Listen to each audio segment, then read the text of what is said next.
Colonel McGregor. I forget his first name. Flipping it. Anyway, if you type in Colonel McGregor into into YouTube, I suspect you'll be able to find his videos.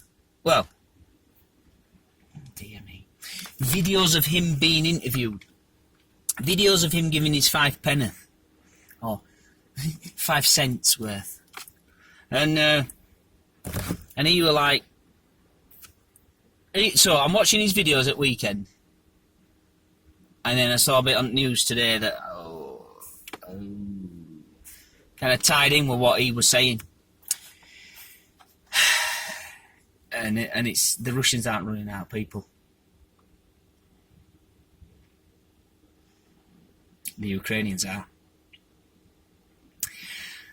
The Ukrainians are running out of people sent at fucking meat grinder.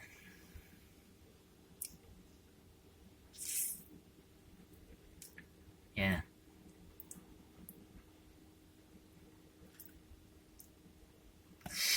Because the news article today opened with this couple getting married. You know, and they were focusing on the fact that this wedding had a lot of people missing. There were a lot of people who weren't there because they didn't want to be seen to be there in case they got forcibly drafted into armed forces. And the young girl getting married, I think they said that her dad had been killed on front line. So she didn't want her husband fighting. She didn't want to lose her husband. So she didn't want her husband to be drafted. She didn't want to lose him as well. Very telling. Very telling.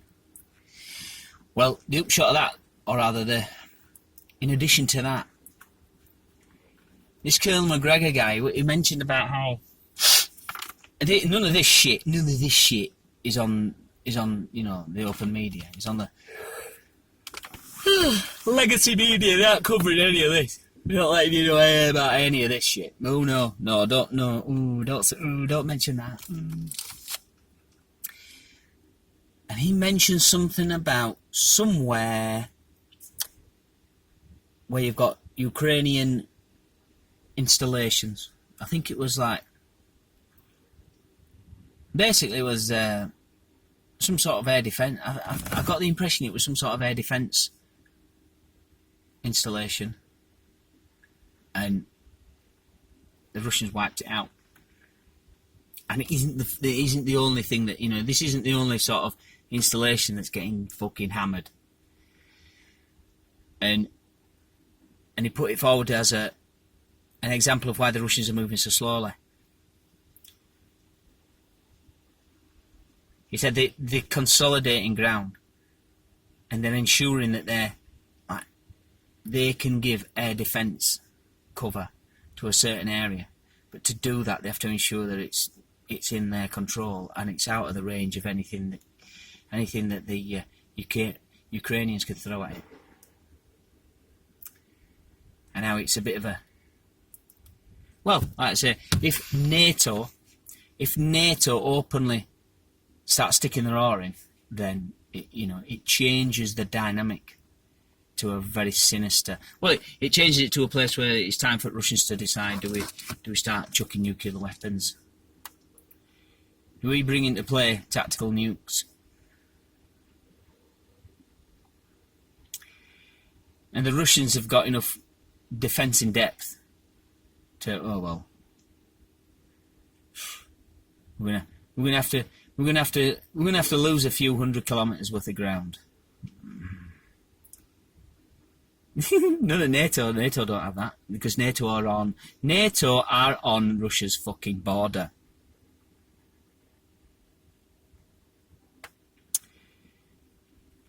It's always been the case for Russia, by all accounts, that they've tough teeth. You've got the enemy at the gate. The enemy's always been at the gate ever since the end of World War II. NATO's been just prodding away endlessly. And in 1991, with the collapse of the Soviet Union, a lot of the Soviet satellite states, they acted as a buffer. Now they've gone. And NATO are like, well, you know, we can just move on it.